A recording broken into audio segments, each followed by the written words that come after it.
La ministre de l'Intérieur, de l'Industrie et de l'Entrepreneuriat des jeunes a animé ce lundi matin une conférence de presse pour faire la situation des préparatifs du 17e sommet extraordinaire de l'Union africaine sur l'industrialisation et la diversification économique en Afrique, mais aussi la session sur la zone de libre-échange continentale africaine ZLECAf que le Niger s'apprête à accueillir le 25 novembre prochain. Boubacar Amadou et Rabiou Lobo pour le compte-rendu. C'est agi pour la ministre de l'Industrie et de l'Entrepreneuriat des jeunes, Salamatou Gourouza Magaji, de faire l'état d'avancement des préparatifs, les objectifs et les résultats attendus du 17e sommet extraordinaire des chefs d'État et de gouvernement de l'Union africaine sur l'industrialisation et la diversification économique en Afrique et de la session extraordinaire sur la zone de libre-échange continentale africaine ZLECAf. Deux événements qui se tiendront à Niamey le 25 novembre prochain. Au niveau des préparatifs, tout se déroule comme prévu, a rassuré la ministre en charge de l'industrie. Nous avons, avec les partenaires, créé des sous-comités d'organisation qui se réunissent depuis quelques mois de façon très fréquente. Toutes les 2 semaines au début et maintenant nous sommes une fois par semaine. Nous avons créé une synergie entre le ministère en charge de l'industrie, le ministère du Commerce, l'ANEC, l'Union africaine et aussi les autres partenaires. Nous avons identifié et préparé donc, les événements parallèles importants pour le Niger et pour l'Afrique. En termes de résultats, cette conférence permettra de redynamiser le secteur industriel au plan continental et national. Il y a des pays de la sous-région qui ont les mêmes contraintes que nous, mais qui ont développé leur industrie plus que nous. Alors, nous allons mettre à profit cette semaine pour faire le diagnostic. Quels sont les points forts que nous avons actuellement, mais que nous ne mettons pas en valeur, et quelles sont les faiblesses de notre système globalement, qu'est-ce qui nous permet en fait de pouvoir booster le domaine de l'industrie. En ce qui concerne les infrastructures d'accueil, d'hébergement et du déroulé, le Niger dispose de toutes les capacités requises, a rassuré le directeur général de l'Agence nationale pour l'économie des conférences ANEC.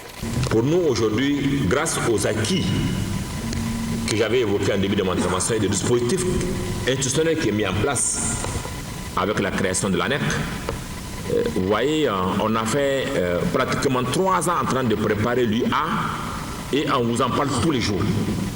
Aujourd'hui, à 2 mois de la tenue de l'événement, on est serein parce que nous ne posons plus le problème de salles, nous ne posons plus le problème d'aéroport, peut-être que nous n'avons plus le problème de dire où est-ce qu'on va loger les chefs d'État, etc. parce que le dispositif est là.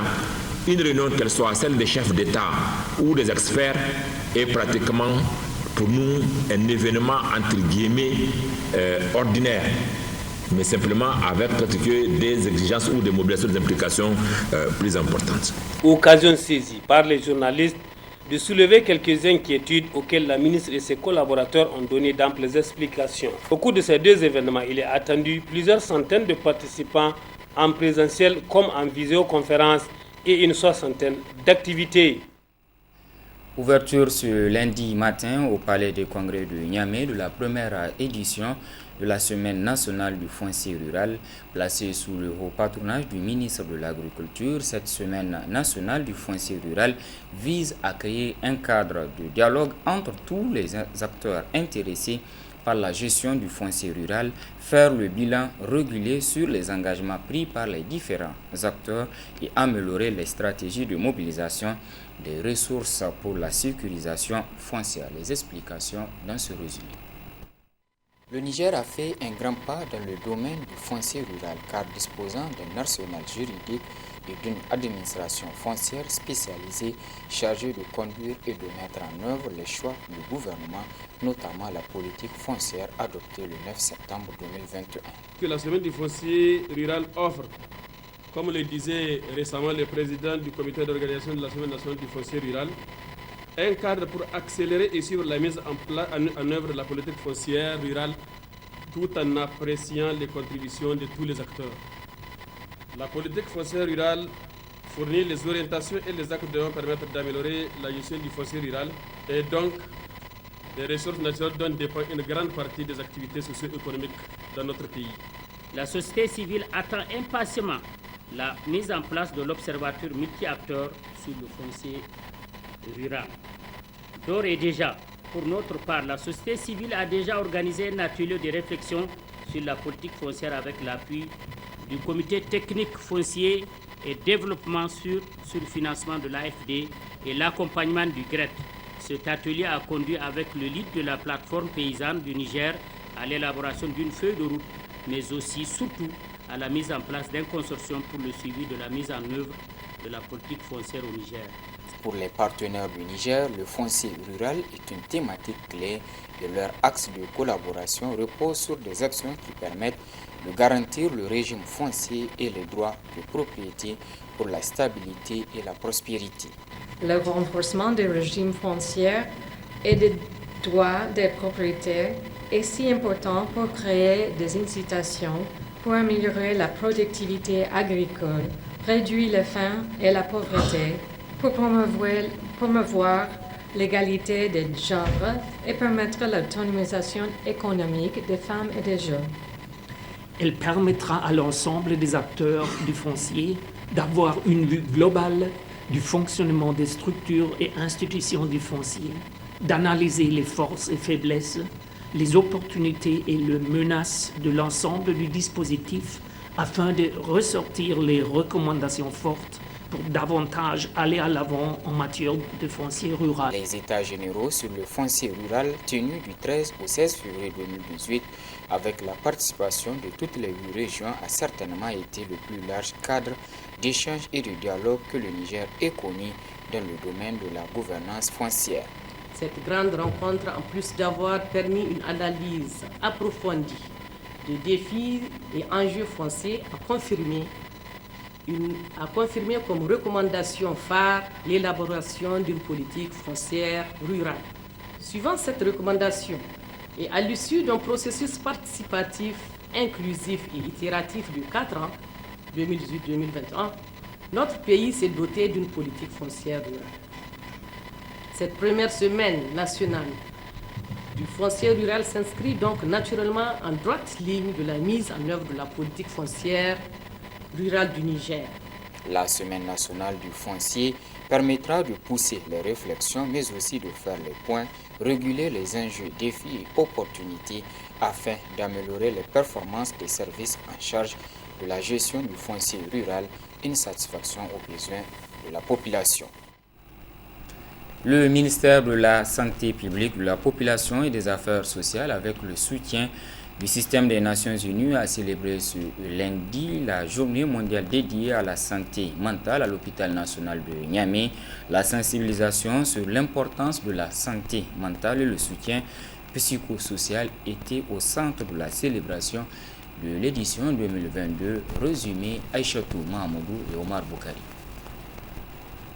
Le système des Nations Unies, à travers l'Organisation mondiale de la santé, le 10 octobre de chaque année est célébré la Journée mondiale de la santé mentale. Faire de la santé mentale, du bien-être pour tous, une priorité mondiale est le thème maintenu pour l'édition 2022. Au Niger, le personnel spécialisé dans la prise en charge des maladies mentales est dérisoire. Cela impacte du coup sur l'atteinte des objectifs fixés. Bien que la santé mentale soit une priorité pour notre hôpital, et malgré l'appui inestimable du ministère de la Santé publique, de la Population et des Affaires sociales, avec l'aide des partenaires techniques et financiers, le service de psychiatrie rencontre d'énormes difficultés tant en ressources humaines qu'en ressources matérielles et infrastructurelles, ayant un impact négatif sur la qualité des soins. Environ une personne sur 8 dans le monde vit avec un trouble mental, selon l'étude menée par l'Organisation mondiale de la santé en 2022. avec une augmentation de la prévalence des troubles mentaux observés dans les situations de crise humanitaire. Face à l'insuffisance des psychiatres, des infirmiers spécialisés et de psychologues, l'heure est aujourd'hui aux prises de décision au niveau national. À cet effet, les Nations Unies s'engagent également à accompagner le gouvernement dans ses efforts à mobiliser les ressources pour la réalisation des objectifs de développement durable. Cette note vient en appui à un appel de financement pour la santé mentale d'un montant de 1 240 000 $ américains pour la période décembre 2022-2023, afin de répondre aux nombreux défis que le secteur présente ici au Niger. Le ministère en charge de la santé publique, de la population et des affaires sociales est conscient de tous ces défis et promet d'améliorer pour assurer le bien-être. L'usage nocif des substances psychoactives, diverses maladies avec de lourds fardeaux socio-économiques, les conséquences physiques et mentales de la crise sécuritaire dans notre sous-région et particulièrement chez nous au Niger influent beaucoup sur notre santé mentale. Et l'occasion de sensibiliser l'opinion publique et politique aux questions de santé mentale et de mobiliser les énergies. Tout au long de la semaine, l'État et ses partenaires techniques et financiers se mobilisent pour donner un cachet à la Journée mondiale de la santé mentale à travers des activités, à l'exemple de cette visite au niveau du pavillon E de l'hôpital national de Niamey. Des consultations gratuites, des cliniques mobiles suivies d'une table ronde des acteurs. À Maradi, le parti nigérien pour le changement PNC Mouloura s'est élargi avec l'adhésion à son sein de nouveaux militants. Ces derniers ont décidé de quitter leur formation politique respective pour apporter leur expérience au PNC Mouloura dans la gestion moderne des partis politiques. Mohamed Alpha, Ibrahim Amadou, Bureau Reportage Maradi. Nigérien pour le changement PNC Mouloura vient d'enregistrer des nouveaux adhérents qui ont décidé de quitter leur formation politique. Ils ont avancé plusieurs motifs pour cette adhésion. Nous, militants de la cellule de base commune 1, Maradi, quittons le parti ADEN Karkara pour adhérer au parti nigérien pour le changement PNC Mouloura, afin de travailler dans la liberté, la vision et l'action. Tels sont les idéaux du PNC.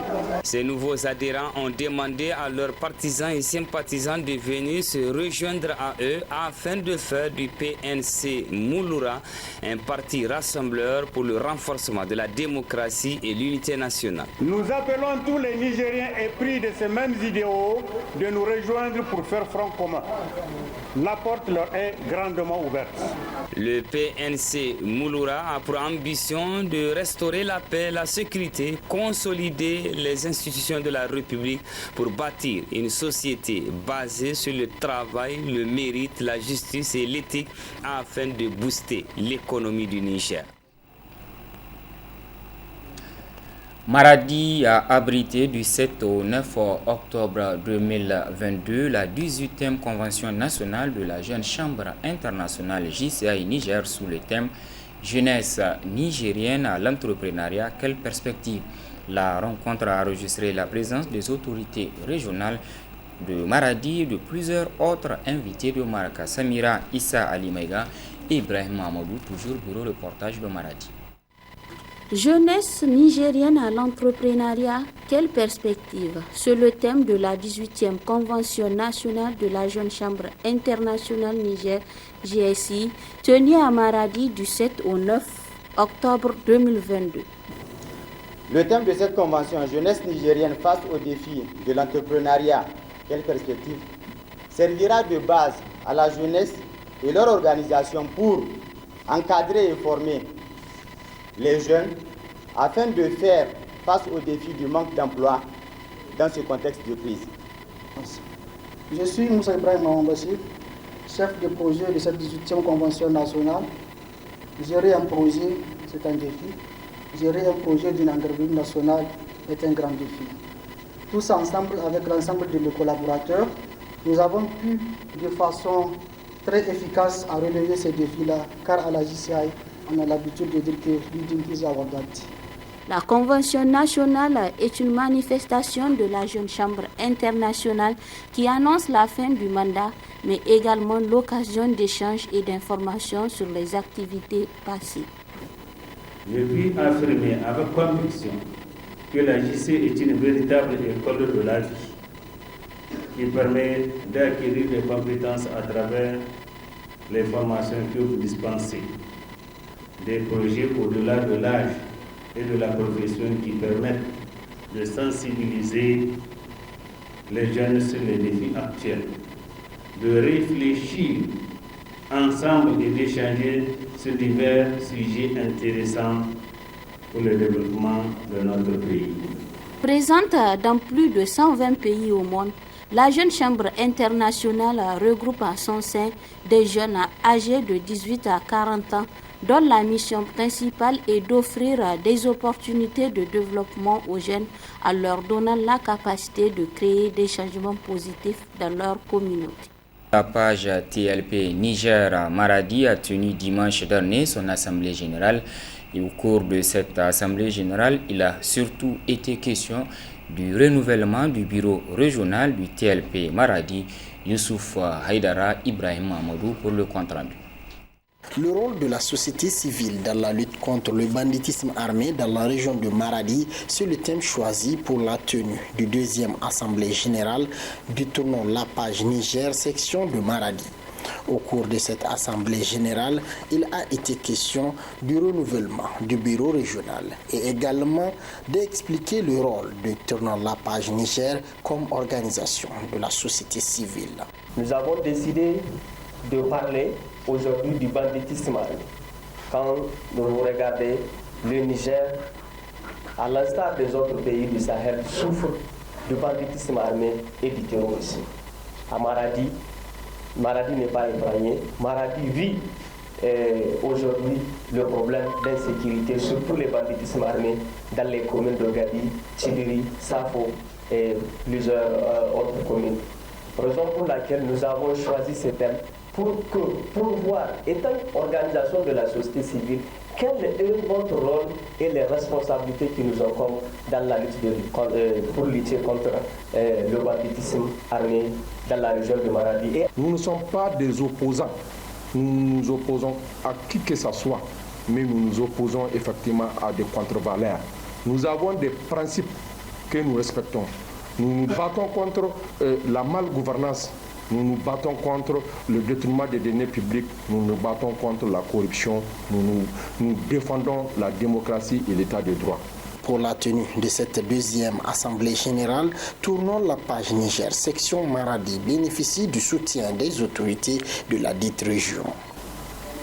Le thème que vous avez choisi, il s'agit justement des rôles et responsabilités des sociétés civiles dans la lutte contre le banditisme.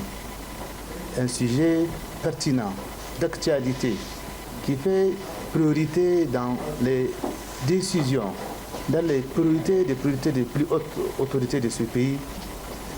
Alors, je me réjouis aujourd'hui de voir une société civile jouer son rôle, le rôle qu'il doit jouer, celui d'accompagner le gouvernement dans ses actions, particulièrement dans les actions prioritaires, pour assurer une certaine harmonie, une certaine paix et une cohésion sociale, une des attributions de n'importe quelle société civile. Au-delà du renouvellement du bureau régional tournant la page Niger-Maradi, l'Assemblée générale a été marquée par des conférences sur la sécurité, la démocratie, la bonne gouvernance au Niger. D'information. Merci de l'avoir suivi. Passez d'excellents moments en compagnie des programmes de la télévision Bonferré. Au revoir.